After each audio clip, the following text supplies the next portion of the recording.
ಪಂಚರಾಜ್ಯಗಳ ಚುನಾವಣೆ ಮುಗಿತಾ ಇದ್ದಂತೆ ಕೇಂದ್ರ ಸರ್ಕಾರ ಸಾಮಾನ್ಯ ಜನರಿಗೆ ಬೆಲೆ ಏರಿಕೆಯ ಶಾಕ್ ಕೊಟ್ಟಿದೆ.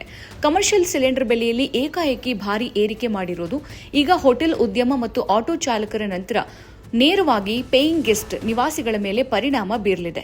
ಸಿಲಿಂಡರ್ ದರ ಏರಿಕೆಯ ಭೀತಿಯಿಂದಾಗಿ ಬೆಂಗಳೂರಿನಲ್ಲಿ ಪಿಜಿ ಬಾಡಿಗೆ ದರಗಳು ಇನ್ನಷ್ಟು ದುಬಾರಿಯಾಗಲಿವೆ. ಕಮರ್ಷಿಯಲ್ ಸಿಲಿಂಡರ್ ದರ ಏರಿಕೆ ಬೆನ್ನಲ್ಲೇ ಬೆಂಗಳೂರಿನಲ್ಲಿ ಪಿಜಿ ಬಾಡಿಗೆ ಹೆಚ್ಚಳಕ್ಕೆ ಮಾಲೀಕರು ಚಿಂತನೆ ಮಾಡಿದ್ದಾರೆ. ಪಿಜಿ ಬಾಡಿಗೆ ದರವನ್ನು 5% 10% ಹೆಚ್ಚಿಸೋಕೆ ಪಿಜಿ ಅಸೋಸಿಯೇಷನ್ ಚಿಂತನೆ ಮಾಡಿದೆ. ಯುದ್ಧದ ಪರಿಣಾಮ ಸಿಲಿಂಡರ್ ಪೂರೈಕೆ ವ್ಯತ್ಯಯ, ಸೌದೆ ಒಲೆ ಬಳಸಿ ಅಡಿಗೆ ಮಾಡ್ತಾ ಇದ್ದ ಹಲವು ಪಿಜಿಗಳು.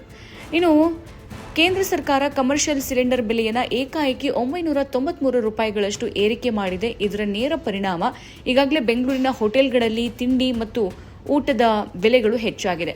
ಇದರ ಬೆನ್ನಲ್ಲೇ ಆಟೋ ಎಲ್ಪಿಜಿ ಗ್ಯಾಸ್ ಬೆಲೆಯು ಲೀಟರ್ಗೆ 5.73 ಪೈಸೆ ಏರಿಕೆಯಾಗಿದ್ದು, ಆಟೋ ಚಾಲಕರು ಮೀಟರ್ ದರ ಹೆಚ್ಚಳಕ್ಕೆ ಆಗ್ರಹಿಸುತ್ತಿದ್ದಾರೆ.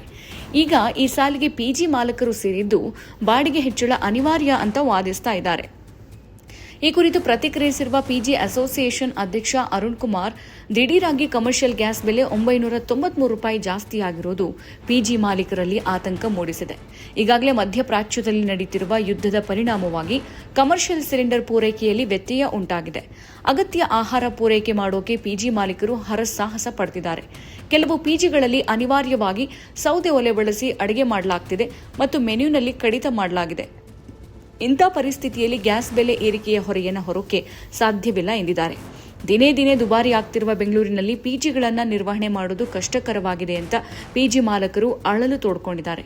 ಹಾಗಾಗಿ ಅನಿವಾರ್ಯವಾಗಿ ಈ ಹೊರೆಯನ್ನು ಪಿಜಿ ನಿವಾಸಿಗಳ ಮೇಲೆ ಹಾಕೋಕೆ ನಿರ್ಧರಿಸಲಾಗಿದ್ದು, ಪಿಜಿ ಬಾಡಿಗೆಯನ್ನು 5% 10% ಹೆಚ್ಚಿಸೋಕೆ ಚಿಂತನೆ ನಡೆದಿದೆ.